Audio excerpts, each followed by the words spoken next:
Bom dia! Hoje é quarta-feira, 22 de abril, e a partir de agora você fica bem informado de um jeito único. Prejuízo de R$14 mil. Golpistas se passam por funcionários de banco e roubam senhora de 85 anos. O banco disse aquela questão, né, que eles não têm responsabilidade, que isso foi fraude, que foi feita por terceiros. Falando em golpe, pagar contas online exige cuidados. A gente quase que não vai mais no banco, né? Você só vai no banco para coisas que não tem jeito mesmo de fazer pela internet. Itanhaém completa 488 anos e comemoração será diferente por causa do coronavírus. O que mudou no dia a dia dos jornalistas que não podem parar de trabalhar em tempos de pandemia? Para nos proteger do inimigo invisível, nós, repórteres que trabalhamos na rua, estamos sempre com álcool em gel em mãos. E só tiramos a máscara do rosto na hora de fazer uma entrevista. O Bom Dia Cidades já começou. E você que está em casa pode interagir conosco pelas nossas redes sociais.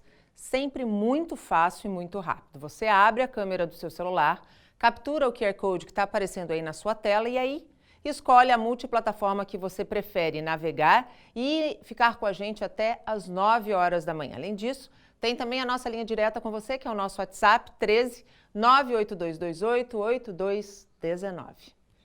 E abrimos a edição de hoje com o projeto idealizado por uma jornalista do Guarujá, para doar alimentos para famílias carentes do município. É mais uma ação solidária que nasce em meio ao caos provocado pelo coronavírus e que nos dá esperança de um mundo melhor. Da janela do quarto da Beatriz, dá para ver a Vila Baiana, um dos locais afetados no Guarujá pelas fortes chuvas que atingiram a região no início de março.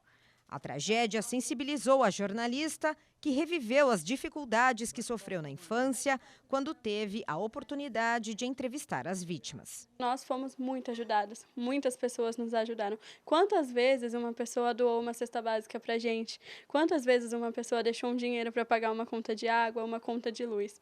Deus colocou muitas pessoas nas nossas vidas e hoje nós temos uma condição melhor de ajudar outras pessoas. E foi pensando em alguma maneira de ajudar que a Beatriz teve a ideia de trocar roupas novas e seminovas por alimentos. Pelas redes sociais ela lançou a campanha Troco Roupas por Alimentos e deu certo. Conseguiu várias peças para trocar.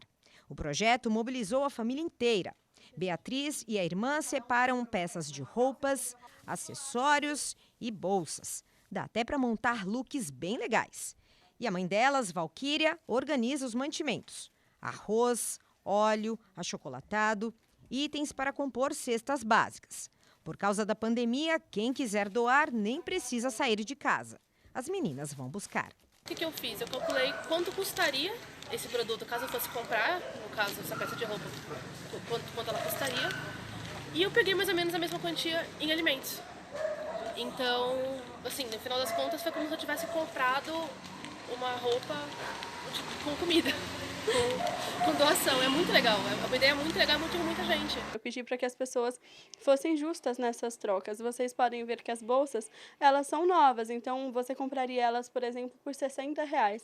Um pacote de arroz custa, por exemplo, R$15 e você vai ajudar. Então eu falei assim, poxa, será que as pessoas vão ajudar se a gente colocar o que a gente realmente precisa? Então, para as bolsas eu passei a colocar assim, troco uma bolsa por exemplo, 6 pacotes de macarrão e 6 molhos. O projeto Sementes do Bem já está dando bons frutos. Dezenas de pessoas fizeram a troca de alimentos por roupas.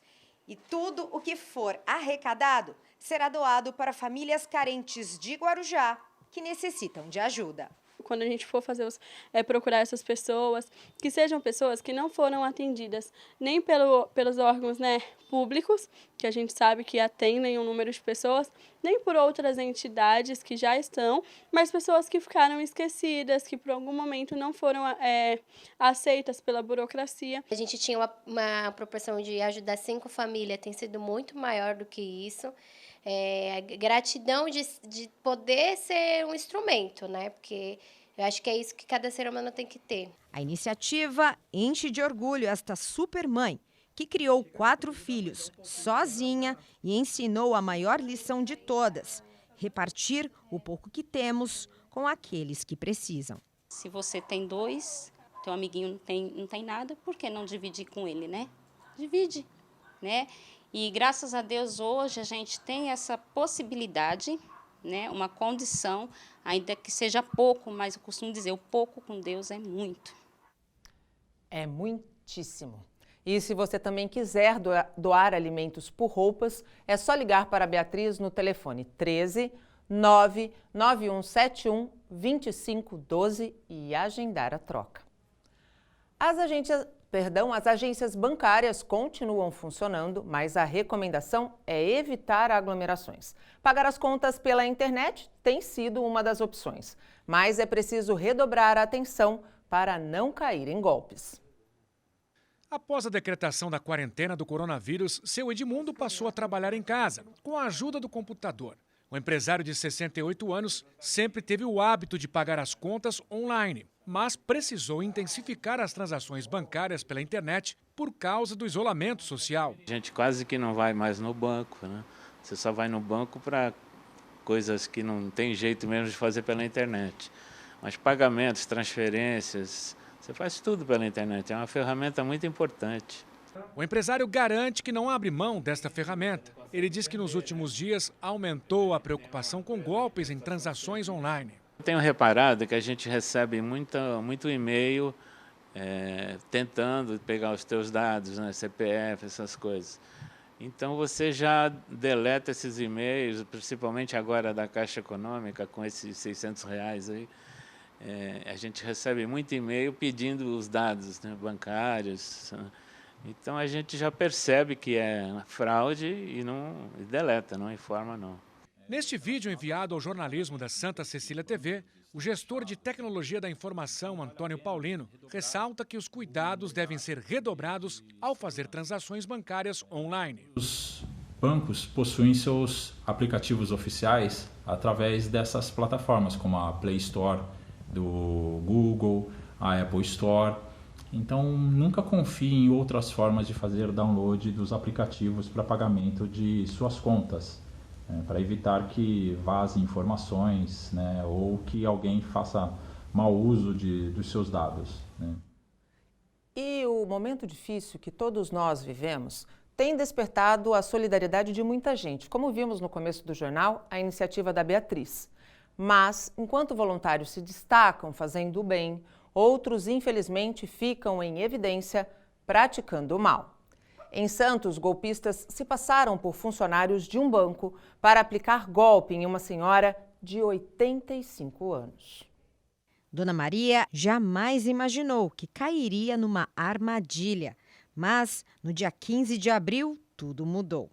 Eram 10 da manhã quando o telefone tocou pela primeira vez. Ela disse se eu tinha efetuado 2 compras, uma de 3.000 e uns, eu acho que foi 3.300, e uma de 1.700, em 2 lojas, na Casas Bahias e Lojas Americanas. Eu disse que não, porque estava em quarentena e não saía.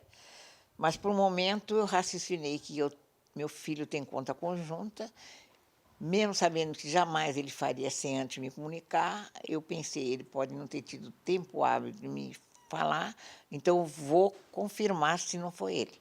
Sem perceber, a poetisa acreditou nas palavras de uma golpista. Foi induzida a escrever uma carta de próprio punho para provar sua inocência e convencida a entregar seus 6 cartões para outra mulher, que seria funcionária do banco.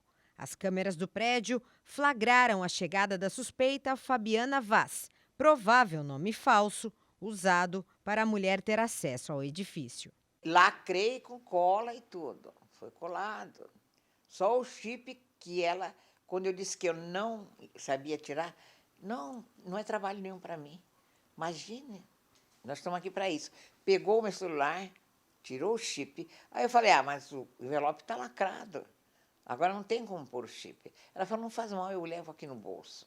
Mesmo após a entrega do envelope, Dona Maria se viu presa àquela ligação, que só terminou por volta das 6 da tarde. A senhora só se deu conta de que tinha sido enganada quando o filho constatou que R$ 8.000 já tinham sumido da conta.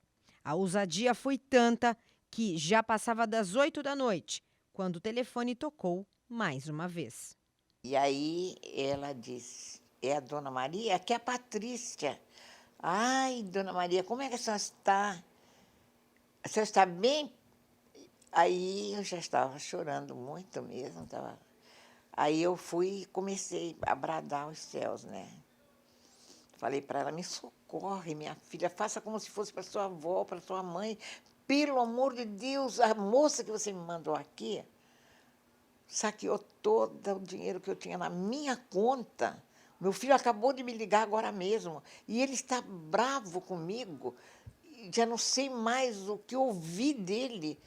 Por favor, se faz uma gentileza, telefona para ele, para mim, quando eu não poderia ter passado o número dele. Falei, olha, fala com a minha neta, que chegou aqui agora. Aí, quando eu passei o telefone para a menina, o telefone caiu, a linha caiu. Ao todo, 4 mulheres entraram em contato com a senhora, que teve um prejuízo de cerca de R$ 14.000. A advogada da família, Rosa Maria, questiona o banco que liberou a alta quantia em um único dia e vai mover uma ação contra a instituição. O banco disse aquela questão, né, que eles não têm responsabilidade, que isso foi fraude, que foi feita por terceiros. Só que o que a gente leva em questão numa situação dessa, a riqueza das informações que a pessoa que estava na ligação tinha sobre endereço, número de conta, sabia a conta corrente, o que era a conta de poupança, e os saques e as transferências que foram feitas, além do limite permitido na conta dela. Em nota, a Caixa alega que utiliza os mais modernos recursos para garantir a segurança de suas transações bancárias, mas admite que podem ocorrer tentativas de fraudes. A instituição bancária faz um alerta. Caso o cliente perceba que tenha sido alvo de golpe em sua conta da Caixa, deve imediatamente fazer o bloqueio e cancelamento do cartão por meio dos canais de atendimento, se possível, utilizando os dados do cartão que foi usado no golpe. E sempre comunicar aos órgãos policiais para investigação. Se a própria instituição bancária admite que pode haver falha e que golpes podem acontecer, ela automaticamente também admite que é corresponsável pela segurança da conta daquele correntista. E para saber como se proteger de golpes virtuais, vamos conversar ao vivo com o delegado da DEIC, Luiz Ricardo Lara Dias Júnior. Doutor Lara, bom dia. Muito obrigado pela participação aqui no Bom Dia Cidades. Bom dia, Nathalie. Eu que agradeço a oportunidade de trazer um pouquinho mais de conhecimento para a sociedade. Doutor Lara, nós exibimos 2 reportagens. A primeira, falando da necessidade de atenção ao fazer transações bancárias, pagamentos online de conta. E agora, o golpe que essa senhora de 85 anos sofreu, sendo lesada em R$14.000. Nós estamos em tempos de isolamento social, onde a internet é uma grande ferramenta de auxílio para uma série de transações. Como se proteger, doutor? Olha, primeira coisa, Nathalie, é você sempre acessar sites confiáveis e de ambientes próprios, de equipamentos eletrônicos próprios, dispositivos que sejam seus, computador, telefone.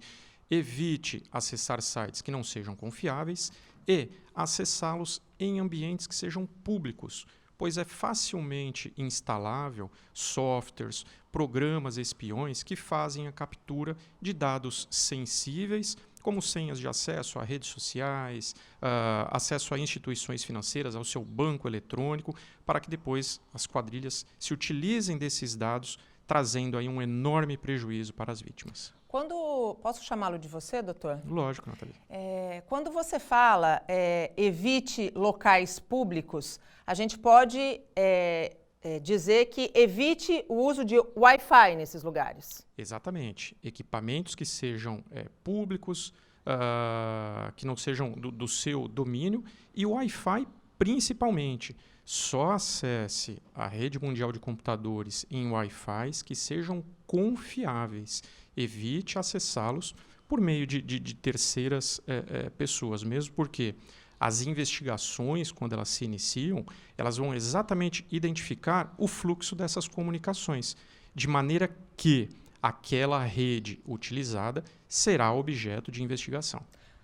Era exatamente isso que eu ia perguntar para você, doutor Lara. Como é que esses criminosos cibernéticos, esses golpistas do mundo virtual, eles são rastreados? Olha, Nathalie, a Polícia Civil do Estado de São Paulo, ela tem investido maciçamente, primeiro na capacitação dos seus agentes, que é trazendo conhecimento específico para que os investigadores, os delegados de polícia, os escrivães, tenham a ferramenta, a expertise necessária para investigar esse tipo de crime, que é um crime novo, né? É um crime da modernidade, é um crime de época, principalmente agora. E segundo, adquirindo softwares, programas e equipamentos eletrônicos que visem trazer uma maior celeridade à investigação. A Polícia Civil hoje detém metodologia específica capaz de identificar autores de crimes praticados por meio eletrônico. A forma como a investigação ela é executada, é lógico, a gente evita sempre trazer aqui o conhecimento da sociedade como um todo, por conta do sucesso das investigações, para que esse sucesso seja perpetuado aí nos diversos inquéritos que tramitam não só aqui na Baixada Santista, no DEIC, em todas as delegacias territoriais. Hoje, toda a unidade da Polícia Civil é capaz de registrar, investigar e identificar a autoria de crimes praticados por meio eletrônico. A gente já está em isolamento social há quase um mês. Na delegacia, houve aumento desse tipo de registro, desse tipo de crime, doutor? Sim, Nathalie, há um aumento. Inclusive, hoje a sociedade tem a ferramenta da delegacia eletrônica. Como você mesmo disse, né, a gente está numa fase de isolamento social. A pessoa hoje pode registrar qualquer tipo de ocorrência no conforto do seu lar, acessando a página da Polícia Civil, especificamente o íconezinho que ela vai encontrar lá da delegacia eletrônica. Lá existe um rol de crimes e uma opção de outros delitos. Qualquer pessoa que tenha sido vítima de crime pode, no conforto da sua casa, registrar o boletim de ocorrência e trazer a notícia para a Polícia Civil, que é muito importante. O registro é importantíssimo. A vítima ela não pode deixar de comunicar às autoridades policiais para que eles deem início à persecução criminal e à responsabilização do seu autor. É lógico que qualquer dificuldade no acesso da rede digital, das páginas da Polícia Civil ou na elaboração do boletim de ocorrência, a Polícia Civil permanece com todos os seus serviços essenciais à disposição do povo paulista. Então, as delegacias estão ali abertas para receber o cidadão. Lógico, prime pela comunicação digital, por meio do site da Polícia Civil. Na impossibilidade, pode comparecer em uma delegacia que, com certeza, você vai ser atendida. Doutor, para a gente encerrar o nosso bate-papo, abrir e-mails que você não conhece a procedência, abrir SMS de conteúdo duvidoso, jamais. Jamais, Nathalie, jamais. Desconfie de ofertas magníficas que trazem ali conotações totalmente alheias à atualidade. Não responda a SMS, não mande códigos, não insira seus dados pessoais em eventuais pesquisas que prometem prêmios ao término dessas respostas. Evite clicar em sites que são encaminhados para você por e-mail, por aplicativos de conversa. Tente sempre digitar o endereço eletrônico da página que você quer ir buscar. Banco, sites de compras, do e-commerce, enfim. Nunca clique naqueles atalhos que são lhe encaminhados por e-mail ou por aplicativos de conversa. Tenham muito cuidado com isso. Doutor, muito obrigado pela disponibilidade, pela participação e pelos esclarecimentos que eu acho que são fundamentais. Bom dia. Bom dia, Nathalie. E a pandemia do coronavírus tem preocupado também quem tem seguro de vida. A nossa reportagem ouviu um especialista no assunto. Veja só.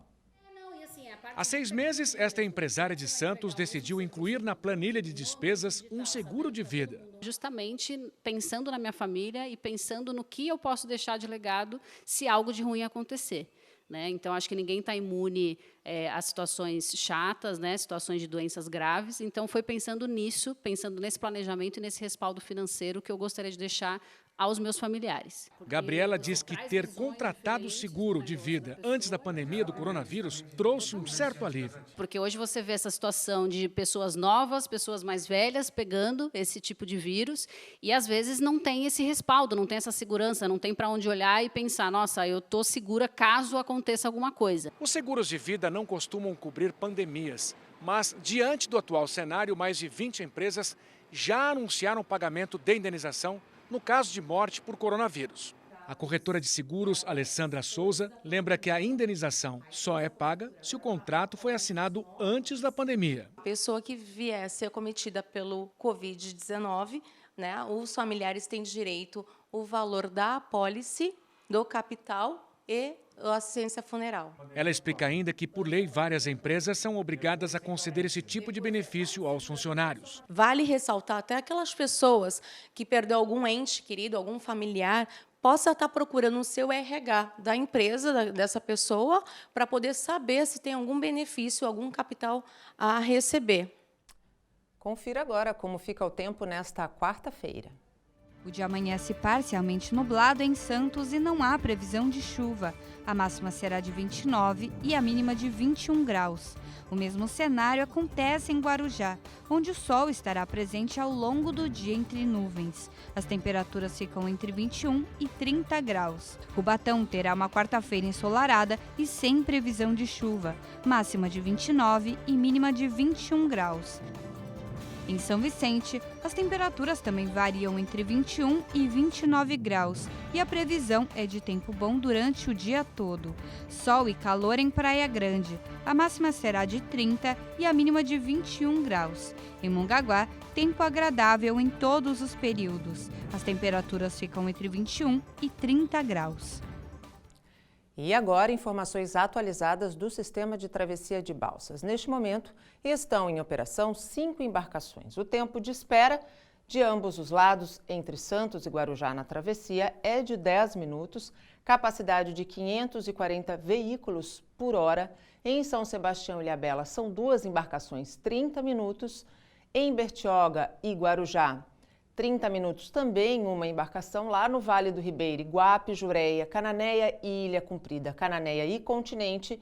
Tem uma embarcação em cada trecho e o tempo de espera nessas 3 regiões é de 30 minutos. Em Santos e Vicente de Carvalho, há 3 barcas fazendo a travessia e o tempo de espera é de 12 minutos. No sistema Anchieta Imigrantes, o motorista encontra todas as rodovias com tráfego tranquilo. O tempo está bom, com neblina no topo da serra, mas a visibilidade está parcial. E a operação neste momento é normal, está em 5x5. No próximo bloco, vamos conversar ao vivo com o prefeito de Itanhaém. A cidade completa hoje 488 anos e a comemoração vai ser diferente por causa da Covid-19. Voltamos já.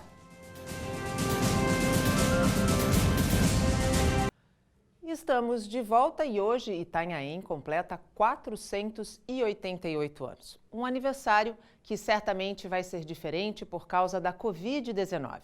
Aliás, como a cidade está estruturada para atender pacientes diagnosticados com a doença, é o que também vamos saber a partir de agora, na entrevista ao vivo, de maneira remota, com o prefeito Marco Aurélio Gomes. Prefeito, muito bom dia. Em primeiro lugar, parabéns aí à cidade, vida longa a Itanhaém. A gente começa esse nosso bate-papo perguntando justamente como é que vai ser a celebração deste aniversário em meio aí à pandemia. Bom, muito bom dia a todos. Realmente um dia especial para a cidade de Itanhaém, mais um aniversário, 488 anos de tanta história, de tradição. E neste ano, uma comemoração diferente, né? Cada um na sua casa. Então, a gente tem se organizado para esse momento, principalmente hoje a nossa prioridade é cuidar das pessoas, cuidar da saúde, em que pese a necessidade do governo continuar avançando, continuar com as suas ações, mas realmente uma comemoração atípica, né? Hoje a gente assina ordens de serviço para início de obras importantes na cidade, são 10 milhões de reais em autorização para início de obras neste momento aqui na Prefeitura Municipal, além da nossa gratidão a toda a população que tem contribuído nesse período importante com o isolamento social, com a permanência dos seus familiares dentro de casa, e também que tem atingido bons índices de isolamento social, de acordo com o acompanhamento do governo do Estado, e a gente tem pregado isso, né? A importância do equilíbrio no trato da saúde, mas também com a economia da nossa cidade. Prefeito, posso chamá-lo de você? Claro, por favor. Você tocou num ponto extremamente importante, o equilíbrio entre a saúde da população e a saúde financeira do município. Nós temos cidades aqui da Baixada que já flexibilizaram algumas normas para que o comércio gradativamente volte a funcionar. Itanhaém está fazendo esse estudo, pretende seguir o mesmo caminho? Olha, nós estamos diuturnamente com a nossa equipe organizada, fazendo uma grande análise daquilo que é possível flexibilizar e atender na geração principalmente da economia da cidade, né? Editamos um último decreto na segunda-feira, permitindo algumas atividades que não estavam incluídas no rol das atividades permitidas na cidade de Itanhaém, mas fazendo isso dentro de um compasso com os decretos estaduais, com as resoluções do Comitê Especial do Governo do Estado e também com as recomendações do Ministério Público, que tem acompanhado muito de perto todas as ações das prefeituras da Baixada Santista. Ao mesmo tempo, temos reunido os 9 prefeitos aqui do Condesb, da região metropolitana, praticamente de uma forma permanente e também discutindo novas ações que possam nos possibilitar na flexibilização cada vez maior. Entretanto, nós temos a consciência e a responsabilidade de fazer essa flexibilização com base nos números e com base na ciência, né? Estamos contratando, através do Condesb, um estudo de uma universidade para que faça, de uma forma muito positiva, todos os índices de contaminação, taxa de mortalidade e tendência de contaminação aqui na região, para que a gente possa caminhar para reabrir os comércios de forma responsável. Então, aqui em Itanhaém, sendo mais objetivo, nós estamos gradativamente trabalhando com a possibilidade das pessoas trabalharem com segurança, né, cumprindo as regras sanitárias e de saúde, e, obviamente, cada dia é um novo dia. Cada dia a gente tem novas ações, sempre, como eu disse, com a responsabilidade, observando as regras da ciência. Prefeito, quando a gente fala de retomada da economia, nós somos uma região turística, né? Nesse momento, não é o momento do turismo que a gente gostaria, né? Itanhaém lançou mão de uma ferramenta tecnológica que permite ao turista fazer um tour virtual pela cidade, é isso mesmo? Exatamente. Neste momento, onde a gente tem limitado o ingresso de turistas e de veranistas na nossa cidade, obviamente que a gente tem que se adequar e caminhar daí pelo mundo virtual, né?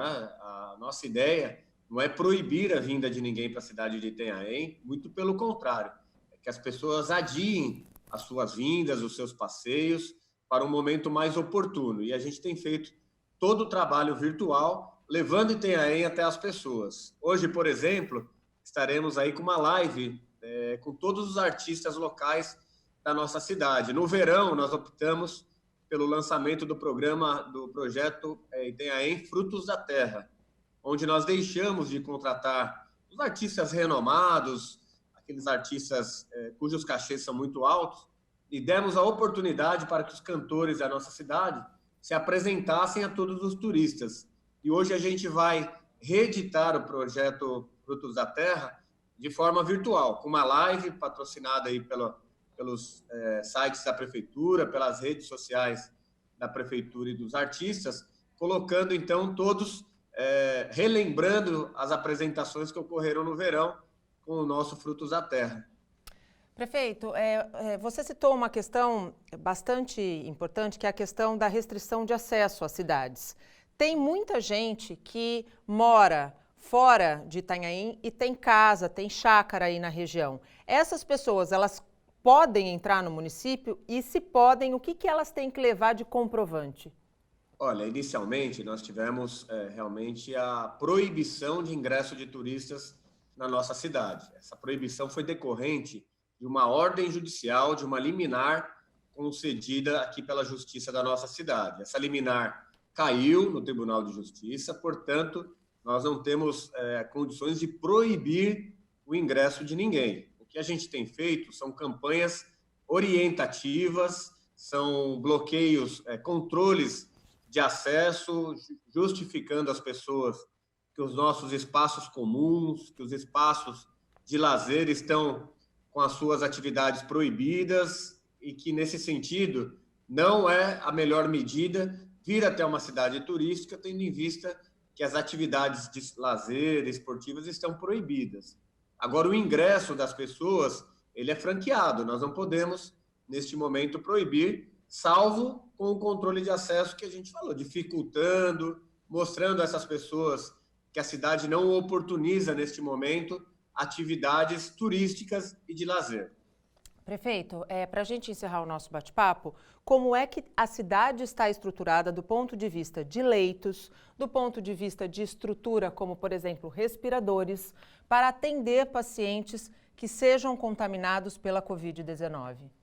Olha, nós inauguraríamos, inclusive hoje, uma nova unidade de saúde da família lá no bairro do Belas Artes. Nós optamos em transformar essa nova unidade num espaço de apoio ao combate ao coronavírus. Então, todos os pacientes da nossa unidade de pronto atendimento que não têm sintomas gripais ou que não são sintomáticos para o Covid serão deslocados para essa nova unidade. As crianças e adolescentes serão deslocados para o nosso centro de especialidades. Ambos os equipamentos foram adaptados para receber esses pacientes e a nossa UPA vai ter o atendimento exclusivo para os pacientes que apresentem sintomas do coronavírus. Será o nosso, portanto, hospital de campanha, com cerca de 30 leitos de enfermaria, né, para aqueles casos que não necessitem de UTI, 30 ou 35 leitos, e os casos graves aqui na cidade de Itanhaém devem ser atendidos, são referenciados no nosso hospital regional Jorge Rosman, que é de gestão do governo do estado. Lá nós tínhamos 20 leitos, com mais 10 leitos para atendimento aos casos do Covid, sem prejuízo da possibilidade, o governo do estado está trabalhando nisso, de separarmos a maternidade do hospital, de um lado, e uma ala inteira do hospital para atendimento também dos leitos do Covid. Portanto, nós nos organizamos dentro do tamanho das nossas pernas, dentro do nosso oxigênio financeiro, para que, se o pior acontecer, a gente consiga atender de uma forma eficiente os pacientes aqui da nossa cidade. Prefeito, esse é seu último ano de mandato, né? É seu segundo mandato. Nós temos aí até o fim do ano mais 7 meses, a gente pode dizer assim. Fazendo uma avaliação rápida, qual é o maior legado que você acredita que vai deixar ao município? Olha, nós apostamos e trabalhamos em 2 segmentos aqui na cidade, né? O desenvolvimento social, onde nós fizemos o maior pacote de obras da história da nossa cidade, levamos infraestrutura, pavimentação, saneamento básico. Itanhaém era a cidade mais atrasada na coleta e tratamento de esgoto, iluminação, ou seja, nós desenvolvemos socialmente a nossa cidade, valorizando os bairros, valorizando os imóveis e levando investimentos que geram emprego na cidade de Itanhaém. Por outro lado, um dos maiores legados foi o desenvolvimento do turismo. Itanhaém, graças a Deus e graças aos investimentos que fizemos, é outra cidade, uma cidade que hoje se encontra no mapa turístico do Brasil, no mapa turístico de São Paulo. Isso trouxe mais desenvolvimento, resgatou a autoestima da população e a gente percebe Itanhaém mesmo nesse período de crise do coronavírus, mesmo neste período de crise financeira dos últimos anos, a gente percebe Itanhaém caminhando para frente, se desenvolvendo e gerando oportunidade à população da nossa cidade. Prefeito, muito obrigado pela sua participação aqui conosco. A tecnologia nos ajudando a estar próximos nesse dia tão especial para Itanhaém. E eu desejo realmente vida longa à cidade e que tudo isso que está sendo plantado seja resultado de uma colheita farta, mas de uma colheita farta com muita responsabilidade. Muito obrigada, viu? Bom dia. Eu que agradeço. Muito bom dia a todos vocês. E a gente vai para um rápido intervalo. Na volta, vamos mostrar a iniciativa da PM com a Prefeitura de São Vicente, que tem permitido a limpeza de viaturas da corporação. Não saia daí, até já. Estamos de volta, agora são 8h42 e abrimos o último bloco do Bom Dia Cidades conversando ao vivo com o repórter Fabiano Roma, que está em São Vicente, acompanhando a higienização de viaturas da Polícia Militar. Fabiano, bom dia. Essa é uma ação em parceria da Prefeitura com a PM. Como é que funciona a higienização e quantos carros aí devem ser higienizados hoje? Olá, Nathalie, bom dia para você, bom dia para quem nos acompanha aqui pela Santa Cecília TV. É isso mesmo, Nathalie, olha, as viaturas da PM vêm aqui, o pessoal já está trabalhando, olha só, e faz a desinfecção aí com produtos especiais, né? É uma solução de cloro, tem uma solução também com um produto bactericida que é jogada dentro da viatura e o pessoal faz uma limpeza detalhada mesmo, que é para matar qualquer tipo de vírus e bactéria. Está aqui comigo o primeiro tenente Mastros, que é responsável pelo planejamento estratégico da PM. Tenente, quantas viaturas já foram higienizadas aí? Quantas ainda vão ser? A gente diariamente, toda segunda-feira, né, uma vez por semana, desse dia a gente higieniza em torno de 40 a 50 viaturas. Então, a gente acredita que 150 a 200 viaturas já foram higienizadas. Então, todas vão passar por esse processo, né? Todas tenente? passam de forma escalonada. A gente acredita na complementação dessas ações, né? Hoje, essa higienização, ela otimiza a higienização que já é feita diariamente pelos policiais. Tá certo. Qual a importância de acontecer esse trabalho, primeiro tenente? Porque a polícia não parou também, né? Tá todo dia na rua, né? O quanto é importante mais proteção. A polícia não para, o sistema 90 é ininterrupto, então a gente tem que escalonar e trazer segurança policial. O policial atende diversas ocorrências diariamente, inclusive com pessoas que têm a suspeição do coronavírus ou não, então a gente tem que alimentar o policial de segurança. Tá certo, tenente, muito obrigado. Primeiro, tenente Mastros aí, responsável pelo planejamento estratégico da PM. Eu vou pedir agora para ele trocar o microfone com o Oswaldo Júnior, que já está ali se preparando. Mostra ali, Periquito. Já está fazendo aí a higienização da mão aí com o seu álcool gel. É isso aí, a gente tem que tomar todos os cuidados. Estamos falando de limpeza e higienização, né, Nathalie? Tem que tomar cuidado com o microfone também. Bom dia, Oswaldo Júnior, que é o responsável pela zeladoria aqui de São Vicente. Esse serviço não é só para a PM, né?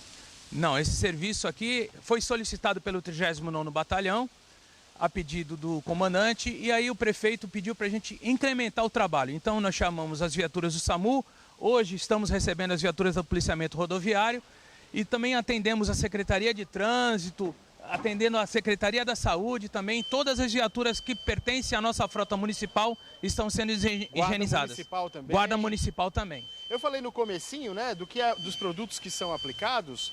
Oswaldo, explica pra gente melhor, né? Por fora é uma solução de cloro, não é isso? Como é que funciona? Sim, por fora é uma solução de cloro e água e por dentro a viatura nós estamos fazendo uma higienização com bactericida. Tá certo. E garante aí que vai matar tudo quanto é bactéria e vírus, né, Oswaldo? Então, ela garante, né, um trabalho melhor para o policial, para o agente de trânsito, para o funcionário público, dentro das viaturas onde eles estão na linha de frente. Legal. Oswaldo, você já falou, né, quem vai participar dessa ação, mas quantas viaturas, assim, você acredita que vão ser higienizadas? Então, nós fazemos toda semana, né, esse trabalho.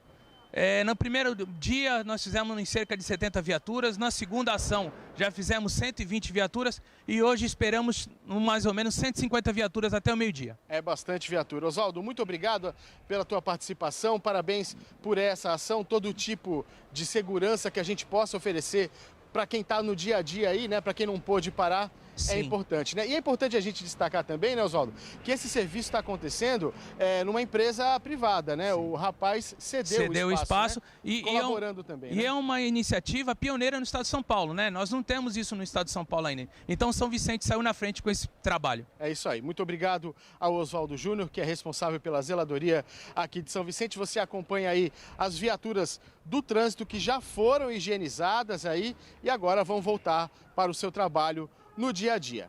Nathalie, é com você. Obrigada, Fabiano. E já está comigo aqui Gustavo Klein, editor-chefe do Nathalie. Santa Portal. Vamos atualizar aqui o cenário da Covid-19 no mundo, no Brasil e aqui na nossa região. Passou bem de feriado, Gustavo? Graças a Deus, tudo Deu tranquilo. para descansar um pouquinho? Vendo filminho na TV, tudo que bem. bom. Vamos começar pelos números? Vamos começar pelos números. Olha, 2.578.930 casos no mundo, 178 mil mortes, com 692 mil pessoas já recuperadas da doença. Aqui no Brasil são 43.368 casos, um aumento aí já de mais de 200 casos em relação ao que o Ministério divulgou ontem à noite. 2.761 mortes e 24.325 pessoas recuperadas. No estado de São Paulo são 15.385 casos, com 1.093 mortes. 754 casos aqui na Baixada Santista, com 54 óbitos e 1.750 casos suspeitos. E aqui em Santos são 363 casos. A distância entre Santos já chegou a ter 80%, 90% dos casos. Está diminuindo essa proporção, chega quase a metade agora dos casos aqui da Baixada, 363. 26 mortes confirmadas, infelizmente, aqui na cidade de Santos. E o número de mortes na Baixada Santista também cresceu, né, Gustavo? Cresceu, nos últimos dias. cresceu. São 54 mortes aqui na região.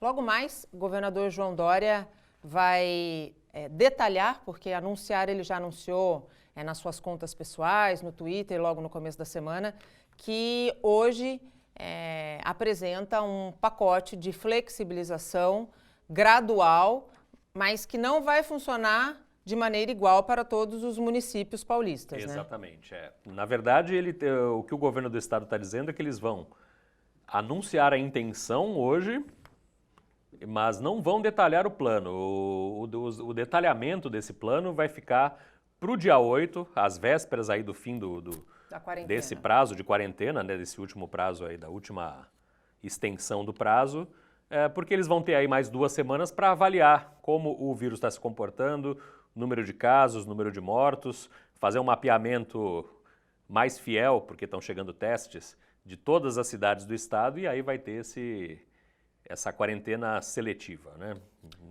Os detalhes só vão ser anunciados no dia 8 de maio. As informações que correm pelos bastidores da imprensa é de que as cidades que têm menos número de casos e que não têm uma sobrecarga, por exemplo, do seu sistema de saúde, elas terão uma flexibilização maior do que cidades que estão mais próximas da capital e que registram um número de casos considerável. Exatamente. O caso de Santos, que é o polo aqui na Baixada Santista do número de casos, não deve, no momento, ter grande mudança, assim como a capital, que é o polo aqui no Brasil, né? Estados como Santa Catarina, por exemplo, já estão flexibilizando em todo o estado, porque a situação lá está, no momento, controlada em relação a leitos de UTI, leitos disponíveis aí para quem desenvolveu a Covid-19. E, na verdade, a testagem que foi anunciada pelo governo do estado, a testagem em massa, que também vai ser feita via governo federal e que já é uma estratégia adotada no mundo, é talvez o melhor parâmetro científico que se possa ter nesse momento a respeito da circulação do vírus. Exatamente. É o que o novo ministro da Saúde, o Taik ou Taish, eu ainda não aprendi a falar no Eu falo Taik. Eu também padronizei o Taik. O que ele defendeu no discurso de posse dele, que foi essa testagem, o combate inteligente à doença. Identificar os casos, as regiões onde tem maior número de casos, atuar diferente nessas regiões e liberar as que não têm número de casos aí muito grande ainda. Prefeito Paulo Alexandre Barbosa antecipou férias de mais de 4 mil professores, né? Isso, exatamente. E de servidores também das escolas municipais. Alguns desses servidores estão atuando durante essa semana, inclusive, na concessão de cestas básicas aí para pais de alunos e tal, mas vão entrar em férias a partir da semana que vem. Férias que vão até o dia 23, até o dia 10, perdão. 23 já passou. Até o dia 10 de maio, quando termina essa fase da quarentena, mas pode ser negociado aí. Pode ser que não exista as férias completas, que fique um saldo aí para que seja tirado depois. Período ruim para tirar férias, né? Não pode fazer nada. Mas é melhor ficar em casa. Claro, é óbvio. É melhor ficar em casa. O objetivo é nobre. Hoje a Caixa Econômica Federal anunciou que deve pagar cerca de 5 milhões de reais em benefícios, que é a ajuda emergencial de R$ 600 reais. No entanto, muitos brasileiros relatam dificuldades de conseguir resposta e de conseguir acesso a esse benefício, né, Gustavo? A gente tem notícia de gente que já teve o benefício depositado na conta, inclusive, confirmaram, depositaram, e a pessoa não consegue movimentar esse dinheiro, dá erro ali no aplicativo, entra numa página dizendo que não existe. Diz a Caixa Econômica Federal que isso é em função do grande número de acessos. Então, como tem muita gente acessando ao mesmo tempo, o sistema não aguenta. Precisamos melhorar o sistema. Precisa melhorar o sistema, é claro, né? E a gente vai encerrar aqui o nosso bate-papo diário, dando um balanção aí do que é notícia da Covid, com a boa notícia do halterofilista que provou que de fato é gigante, né, Gustavo? O gigante ficou 14 dias internado num hospital aqui da região, estamos vendo imagens dele aí. Ele disse que teve ali uma experiência mística, né, na saída dele do hospital, uma voz dizendo para ele, ajoelha. Então ele se ajoelhou e agradeceu a toda a equipe que cuidou dele nesses dias. A gente pode ver que ele está bem fragilizado ainda aí pela doença, mas já está fazendo planos, planejando já em maio retomar ele ajoelhou, em maio ele retoma os treinamentos, diz que tem campeonato, já está seguindo a vida. Uma história de vitória aí contra... Certamente uma retomada e um caminho completamente diferente. É isso aí, parabéns ao gigante e a todos os profissionais de saúde que cuidaram dele também. Essa é a melhor imagem. A gente volta amanhã, tá bom, Gustavo? Nathalie, obrigado.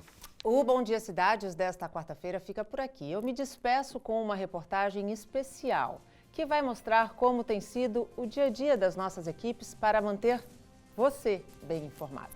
Nós, jornalistas, temos a missão de apurar as notícias e os fatos. Não podemos parar, nem mesmo em meio a uma pandemia, quando a recomendação é a de ficar em casa. É justamente neste tipo de situação caótica que precisamos enfrentar o medo e nos arriscar para manter a sociedade bem informada. Eu volto amanhã, às 8 horas da manhã, se Deus quiser. Tchau. Cumprimentos sem aperto de mãos. E o repórter Carlos Lopes entrega um microfone para o secretário de Saúde de Santos, Fábio Ferraz. Isso é época de prevenção mesmo, é isso aí. Você que nos assiste já deve ter notado que cada entrevistado segura o seu próprio microfone. Tem sido assim em todas as matérias e entradas ao vivo em nossos telejornais. E ao final de cada entrevista, repórteres e cinegrafistas devem higienizar as mãos.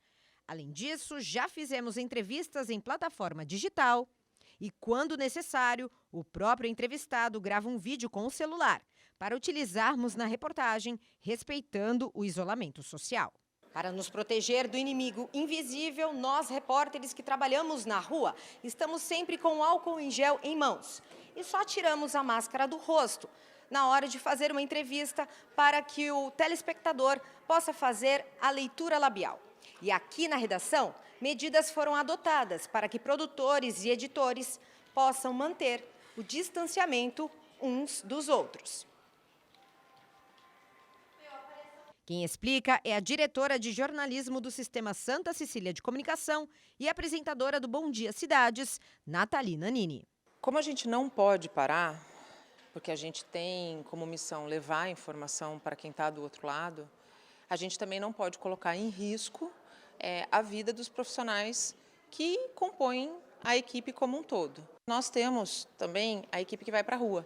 Ela precisa de uma atenção ainda maior, né? É preciso que regras sejam respeitadas para que tanto o repórter quanto o cinegrafista saiam da emissora e voltem para a emissora em segurança. Nathalie já está acostumada a enfrentar desafios pessoais e profissionais. E agora precisa manter sua equipe de funcionários tranquila e, principalmente, apresentar as notícias sem causar pânico no telespectador. O jornalista nessa guerra tem missão, né? E a nossa missão é uma missão fundamental, que é passar a informação de maneira correta, de maneira transparente, sem o intuito de fazer nenhum tipo de sensacionalismo. E por falar em desafio, a apresentadora do Caderno Regional, Jamile Guimarães, também tem a função de formar novos profissionais. Além de coordenadora do Espaço Unisanta, Jamile é professora universitária. Por causa da quarentena, as aulas de produção audiovisual e de introdução ao telejornalismo são virtuais. E as mudanças na área por causa do coronavírus têm sido o principal tema abordado com os alunos da Unisanta. A primeira coisa que eu tive que abordar foi: vocês perceberam as mudanças que aconteceram? Então, ao invés de eu começar a ensinar o que são os itens de telejornalismo, como funciona cada coisa, como funciona da pauta ao ar, eu tive que explicar e alertá-los. Vocês perceberam a mudança? O entrevistado, que hoje aqui sou eu, estou segurando o microfone. E isso não é assim, a gente aprende que só o repórter segura o microfone. Para Jamile, informar sem assustar o público e ser um exemplo de conduta estão entre as principais lições. É uma relação que a gente conquista a cada dia, ali, uma relação de confiança. Né? Eu preciso que quem está me assistindo confie no que eu estou dizendo. Os números são esses, fiquem em casa, a gente está aqui por você e tudo vai dar certo. Eu tenho que passar isso. Porque é o que eu acredito, mas fazer as pessoas acreditarem nisso é uma missão muito importante.